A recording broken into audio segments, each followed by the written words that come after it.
Chapter 8. Grease.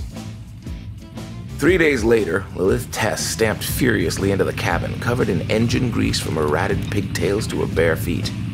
She was smaller and younger than the rest of the crew, a fact that she reveled in, since in her mind, youth, beauty, smallness, intelligence, and success were all the same thing.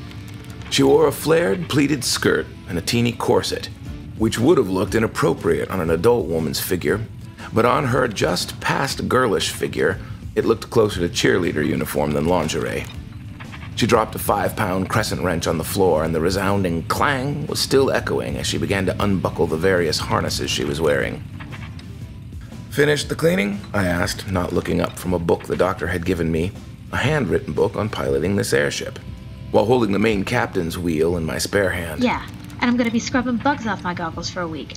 Not to mention that it will take forever to brush out my hair. She said. Hey, watch what you're...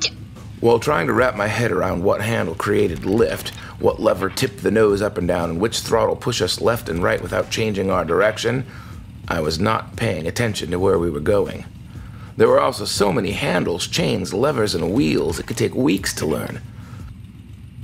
I've been better off with a keyboard and mouse or an Xbox controller. Honestly, no one's cross-trained on this? I asked Tanner. Tanner quickly glanced at the newly repaired window behind where I stood, the spot where blood had been hastily cleaned from the floor, and said unconvincingly, Nope. Thank God we have you. Look, this plan is lame. I don't have a damn thing to do in it. "Well, we don't need you for this one. This is just a small plan, and it only needs a couple of people," I said, wondering who this girl was and exactly how she became a member of the crew. Maybe she could hold the rope. She really should be included. What? John Paul is gonna hold the rope. It needs to be someone strong enough to... She could do Christina's part.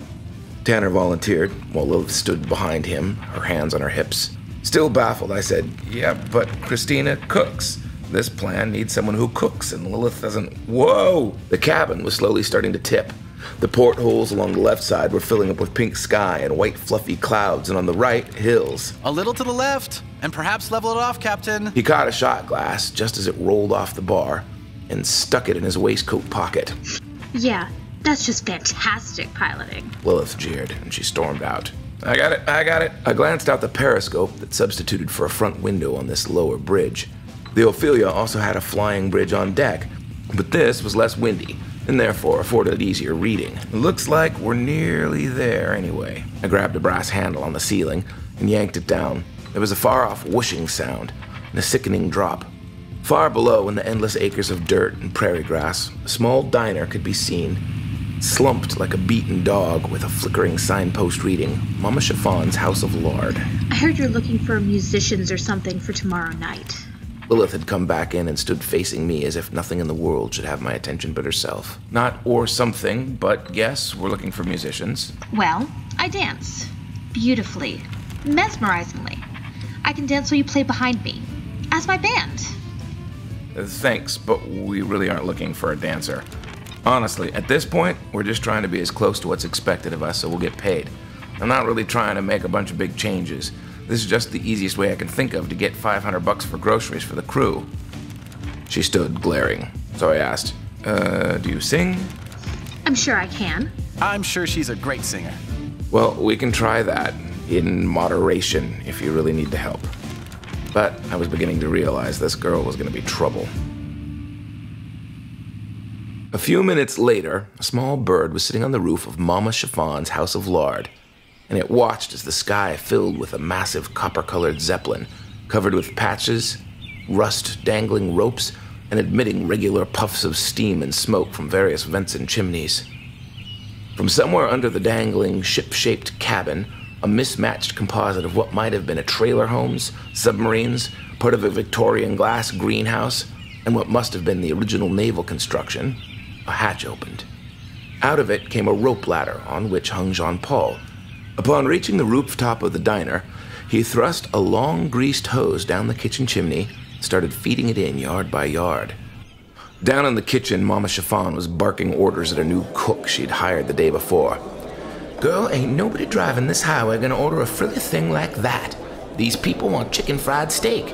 They want waffles and mashed potatoes. They ain't gonna be ordering your highfalutin pastries. I mean, what's this crust made out of? Layers of wax paper? Philo, corrected the girl. Tall, knobby-kneed, and pigtailed. It was Christina.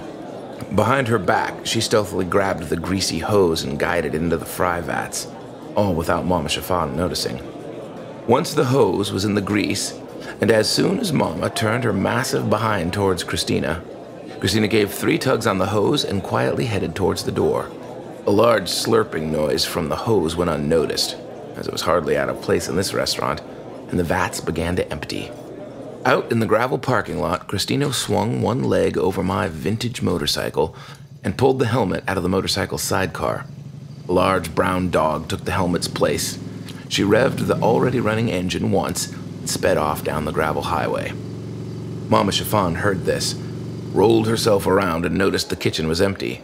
She also noticed the fry vats were empty, and a flicker of movement drew her eyes to the ceiling just as the hose slipped back into the chimney hole.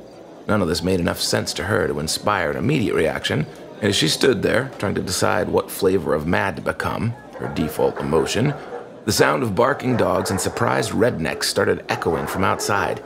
She ran to the back door, and hearing what sounded like massive outboard motors roaring from above her, she looked up in time to see a huge tail fin slip out of view behind the roof's overhang.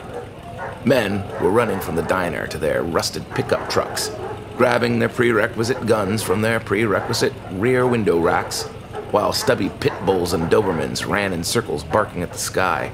A few shots were fired as the huge oval silhouette slid over the parking lot and headed down the road. Trucks and bikers filled the lot with dust as they sped out after it. Not too far down the road, Christina and Motorcycle screamed in angry acceleration as Jean-Paul came up behind her on the still dangling rope ladder and attached a huge hook to the bike. Slowly, Motorcycle, sidecar, girl, man, and dog with ears flapping in the wind lifted from the dusty road and glided upward into the silent crimson night.